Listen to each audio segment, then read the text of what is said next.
Happy New Year, everybody. 2024. First day of 2024 is January 1st. And all day while I was at work, I'm thinking about the people I know and the experiences I've had as a pastor and the people that I come across and the people that I used to pastor. And a lot of people are ignoring God. 2023 is probably a rough year, especially for those who God has been tapping on the shoulder and they consistently just ignore him in ways where there may have been a high service towards God, or God has been tugging on you to come closer toward him, and you use God to get you out of trouble. You use people around God to pray for you, or you may operate in his principles for a while, and when the trouble subsides, you kind of go back to the way that you were living. And I believe that if you make God the number one priority for your life in 2024, the number one priority for your life in 2024, everything will fall in place. Every single thing always falls in place when we do it God's way. So I want to give you 5 quick tips on how to not ignore God in 2024. Number 1 is prayer, right? To just pray, like learn to have the communication with God, talk to God, spend time with God. In the morning when you wake up, when you land on your pillow, learn to hear his voice. Like when you learn to hear God's voice, I'm telling you, the trajectory of your life changes because growth comes through hearing him. Right? And so spending time with God not only gives you the ability to hear him, but it also gives you the focus for every single day. Number 2, go to church. Like, church is extremely important. Without going to church, you don't learn the way that you should learn when it comes to the things of God. Because what I know about church is that church is the greatest school, especially a Bible teaching church, a good Bible teaching church, is the greatest school for life. Because think about it, God has created all things and he has given us his word.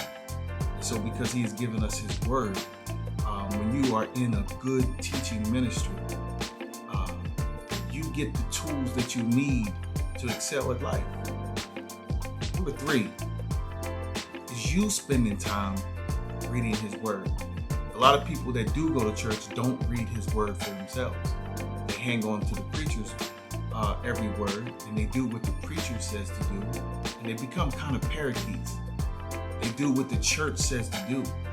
But the ultimate will of God is not what the church says to do, but what his word says to do, and how the Spirit of God leads you within his word. The Bible tells us this: study to show thyself approved, the workman who needeth not be ashamed, rightly dividing the word of truth. And so what this is telling us is that you got to go to work in 2024. Spending time with God in prayer, going to his classroom, which is the church, taking the homework home and reading his word to get it a part of your life. Number 4, take action steps, right? Take the things that you learn in the classroom, take the homework from reading his word, and put it to work. Put it to work in your life. Serve other people. Think about when trouble comes and the people that you call on. The people that you call on them because your perception of them is that they're closer to God and that they can get your prayers through to God, or they have the information to help you succeed in life. How about you become that person for someone else? Because that's what walking with God is about in the earth, that we serve one another. And so number 1 was prayer. Number 2 was to go to the classroom, go to church. Number 3 is to study the word for yourself. Number 4 is to take the action steps to become that person of power for someone else, because we are called to serve. Number 5, which probably is the most crucial thing, is mindful living, right? And when I say mindful living, is that consistency is key. The more consistent that we are with the word of God, the will of God, operating in his principles, going to church, praying, taking the action steps, you become strong, you become powerful. I believe that if you make God a priority and do the things that you're supposed to do when it comes to God, because he's been tapping you on the shoulder. He's been dealing with you for a long time. Those of you who have been going to church and stopped, and those of you who he is calling to the church that need to come, God is dealing with you. And I know he's dealing with you because this is how he does everyone in the earth. He is not slack concerning his promises.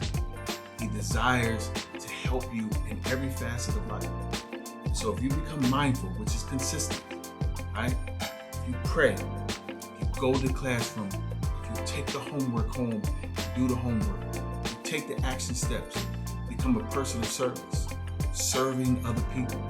Because this is how God operates. Jesus said it clearly that he didn't come to be served, but that he come to serve. And the greatest in the kingdom is the servant. Number 5, check your behavior. Be mindful of the things that you're doing every single day. Because I believe that if you become mindful, you begin to check yourself, self-reflection, like check yourself, check your behaviors, check how you talk, check your heart, because that's the most important thing. Because we as people learn how to present ourselves in a particular way. But a lot of times we harbor things in our heart, which end up showing in the long run. And so what I'm getting at is that mindfulness, like self-reflection, allowing God. And if you really think about it, if you go through a day where you prayed, where you went to the classroom, where you came home and did the homework, where you operated and took the action steps, and when you lay down on your bed that night and you began to reflect on how you felt and the steps that you took that day, you could either check off, well, I had a good day, I operated in the will of God, or there's some things that I need to work on. 2024, don't ignore God. Make him your number one priority, and I promise you, your whole life will change.